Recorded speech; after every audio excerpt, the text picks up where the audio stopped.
Alone. Solace. Where am I? Earth. I'm on Earth. I'm near my house.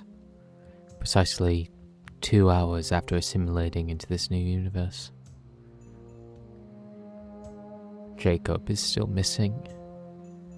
And regrettably, after telling him otherwise, I found a place to drop his friend Mike off. This universe is too dangerous for me to be traveling with Mike. I could get him killed. Like you killed the others. Hello?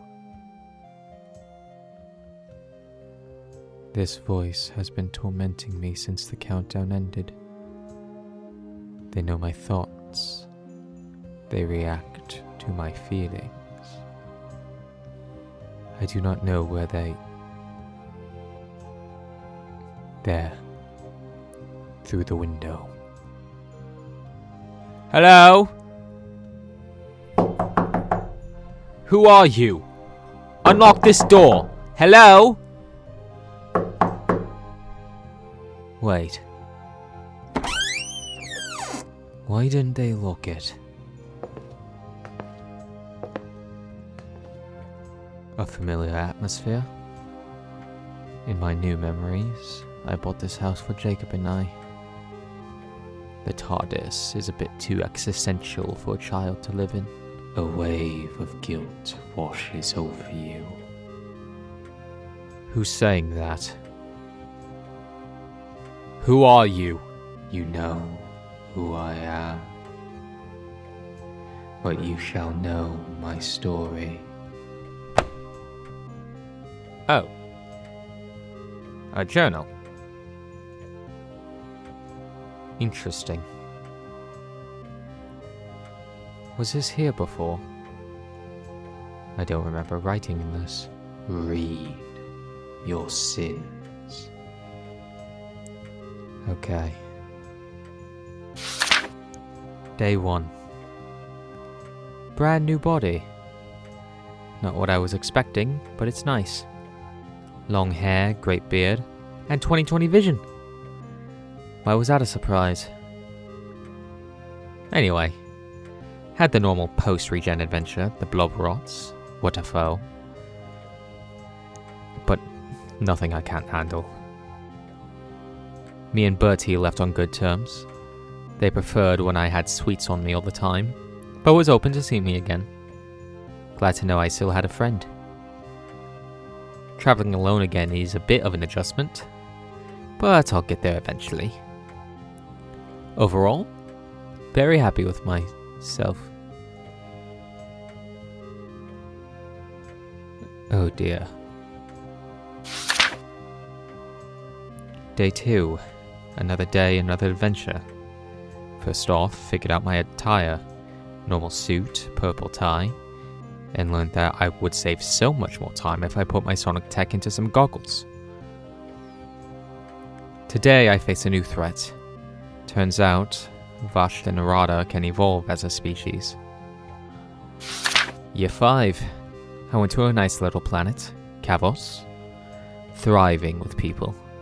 They had some of the best food in all the cosmos. Nothing bad was happening there. No wars, no famine. I spent the day with this nice man, Solus, and his family. I promise I'll come to dinner on the next Life Day celebration. Year 10. I adopted a son, Jacob. His father was less than pleasant, and I was originally hesitant on adopting him. But since my regeneration, I felt like the universe has been a safer place. In other circumstances, having a child aboard the TARDIS would be idiotic. But many of my foes are no longer problems. And those that are, I deal with them once a year. No longer once or twice a day. So I know he'll be safe with me.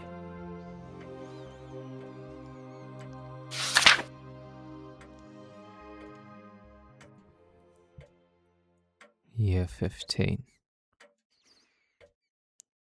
Tomorrow I will have solved all crimes, ended all war, and created an absolutely perfect universe in which no further stories can occur. The universe is happy. Jacob is happy. I am happy.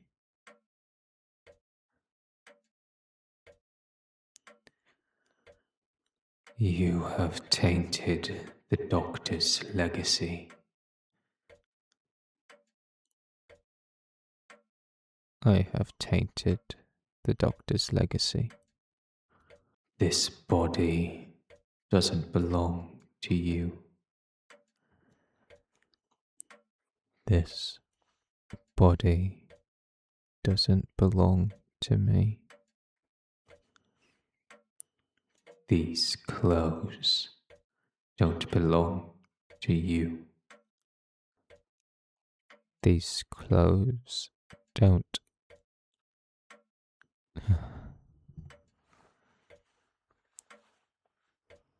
Change. I must change.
Where am I? You would think you would know your own mind when you see it. You've been stuck in it before, after all. You're the Doctor, yes. The Doctor you rewrote when you merged into this timeline. Look, I didn't rewrite you, Vercerus, he— Let me speak!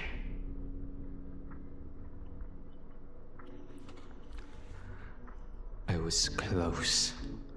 I was this close to creating peace in the cosmos. And my job as the Doctor would finally be complete. Do you know how it feels to be erased? Let's not dwell on the endless pain I felt when our timelines synced. Let's dwell on the fact that I had to watch as your timeline became mine. Every second of your life in CF24 I had to see live. And I am aware that the events you remember of CF24 is different to your original timeline. So let's do a bit of a highlight reel, shall we? I compiled it into another journal for our reading pleasure. Look at that! Destroying Kavos in your first adventure! How fun! Very Doctor Who, if you ask me. That was because of the Sirens of Time. Are we forgetting when you came back 5 years after your destruction and failed to stop the extinction of the Cavern?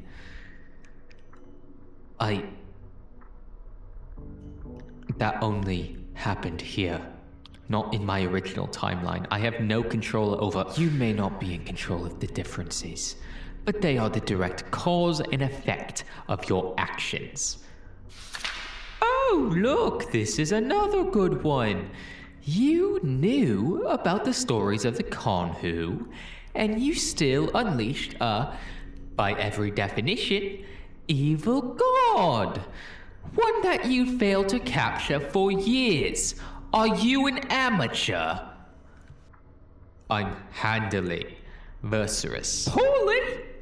How many Doctors has he faced now? How much of a threat has he posed, thanks to your incompetence? The threat of Vercerus is my burden to bear. I know it's been unleashed to countless Doctors, past and future, and I have been doing everything in my power to stop him.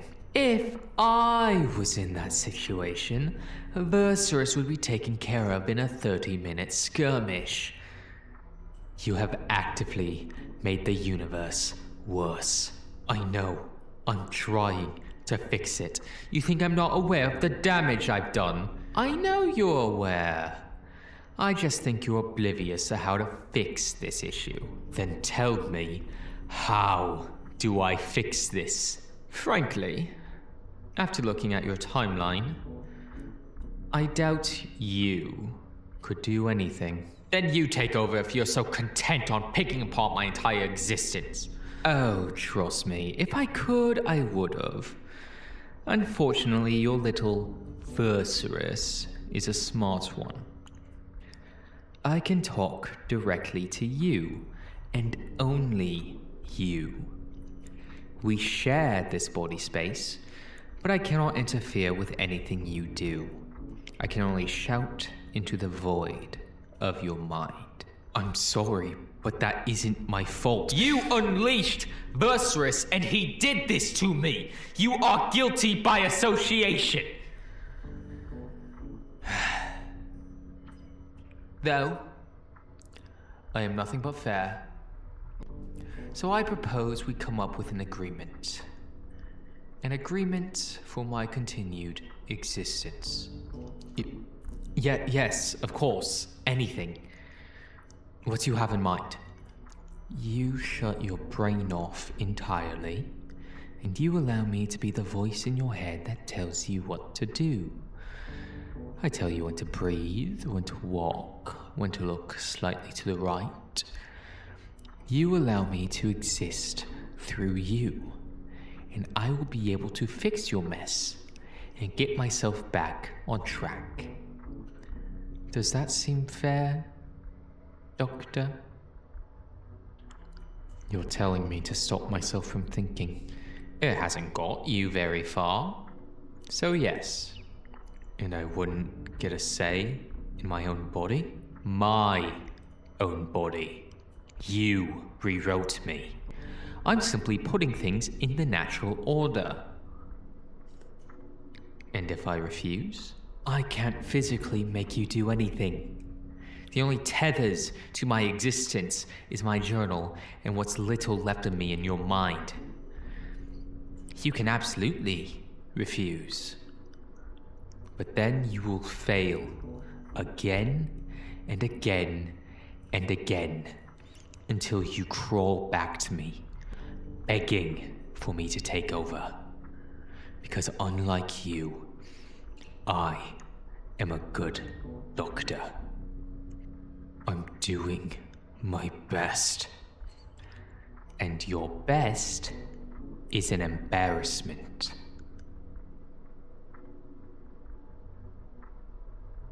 No. Excuse me?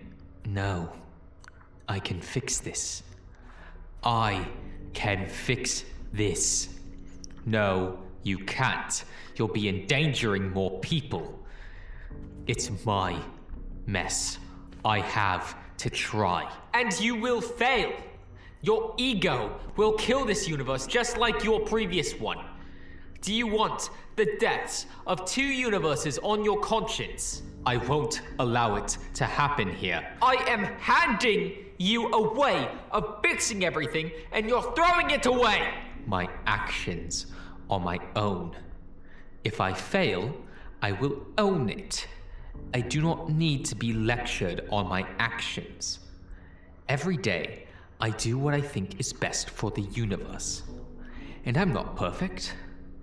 But I doubt neither are you.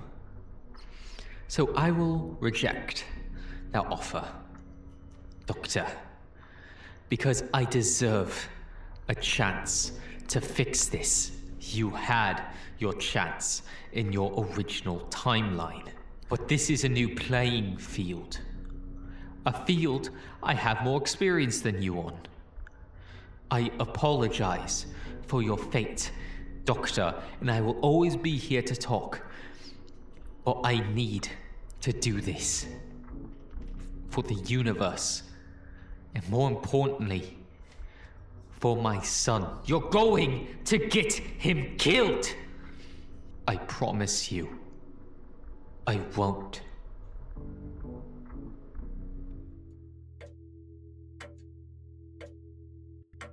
Out of my mind. Back at the house. You're making a mistake. What else is new? If you have nothing else of note to add, I will continue the best I can.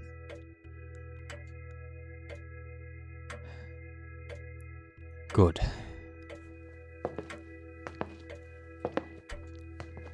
Three hours into this new timeline. New outfit, new doctor in my head, and a new purpose. I will do better here than I did in my original timeline. I will make better choices, have better decisions. I'll be more clever than I ever have been before. For the sake of this universe, and for the sake of the others that may be affected in this wake. The multiverse as a concept is very new to me, but I will protect it at all costs. I will protect here at all costs. For myself, for the universe, for the multiverse.